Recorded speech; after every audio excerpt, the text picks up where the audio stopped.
جب اللہ کے نبی داؤد علیہ السلام کے وارث سلیمان نبی ہوئے تو وہ اللہ کی دربار میں دعا مانگنے لگے کہ اے اللہ مجھے وہ مرتبہ عطا فرما جو مجھ سے پہلے نہ کسی کو ملا ہو اور نہ ہی میرے بعد کسی کو ملے۔ وہ دور ایک عجیب دور تھا، لوگ جنات کالا جادو پہ زیادہ یقین رکھتے تھے۔ اللہ نے اپنے نبی سلیمان علیہ السلام کے لیے چرند پرند ہوا جنات کو ماتحت کر دیا۔ تو بس اللہ کے نبی سلیمان علیہ السلام جہاں بھی کفر نفرت اور انسانوں پہ ظلم دیکھتے تھے تو آ کے اپنے معجزات دکھاتے تھے، اور یوں انسان آپ کو اللہ کا نبی سمجھ کر صحیح راستے پہ آ جاتے تھے۔ اور اگر کوئی جن کسی انسان کے گروہ پر حملہ کرتا تھا، اسے نقصان پہنچاتا تھا، تو آپ اس جن کو زنجیروں میں جکڑ دیتے تھے اور آپ کا تخت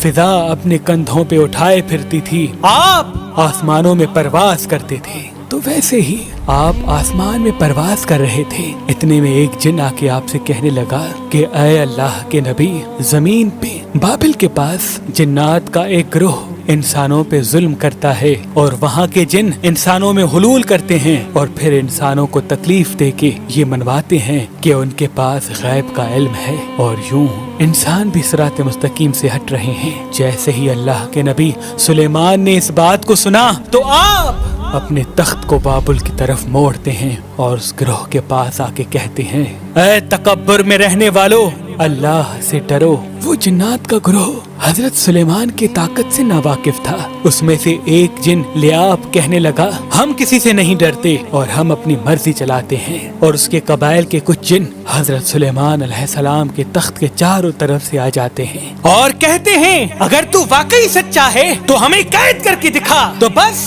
اللہ کے نبی سلیمان علیہ السلام جیسے ہی اپنی عصا ان جنات کی طرف کرتے ہیں تو ہوا اور مٹی کا ایک عجیب طوفان اٹھتا ہے اور زمین کو چیر کے لوہا نکلتا ہے اور زنجیروں میں تبدیل ہو جاتا ہے، اور وہ زنجیریں ہر اس جن کی گردنوں پہ آ پڑتی ہیں۔ وہ تمام کے تمام جن زمین بوس ہو جاتے ہیں اور اللہ کے نبی سلیمان کے قدموں میں گر کے کہتے ہیں کہ آپ کون ہیں؟ پھر آپ فرماتے ہیں، میں اللہ کا نبی داؤد کا بیٹا سلیمان ہوں، اور اللہ نے مجھے اس زمین پہ امن اور سلامتی کے لیے منتخب کیا۔ اے گروہ جن، خبردار ہو جاؤ، اس زمین پہ فساد نہ پھیلاؤ ورنہ اللہ کا عذاب تم کو فنار کر دے گا۔ یوں وہ سارا گروہ حضرت سلیمان کی نبوت اور اللہ کی وحدانیت کو تسلیم کرتا ہے، اور پھر سب کے سب امن محبت اور سکون کے ساتھ زندگی بسر کرتے ہیں اور وعدہ کرتے ہیں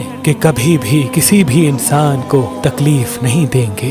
بے شک اللہ جسے چاہے اپنی خاص رحمت اور طاقت سے نواز دیتا ہے، وہ ہر دعا کو سننے والا اور سب پہ کرم کرنے والا ہے۔ اے اللہ، اس پورے جہان پہ اپنا کرم فرما اور ہر انسان کی دعا کو قبول و مقبول فرما، آمین ثم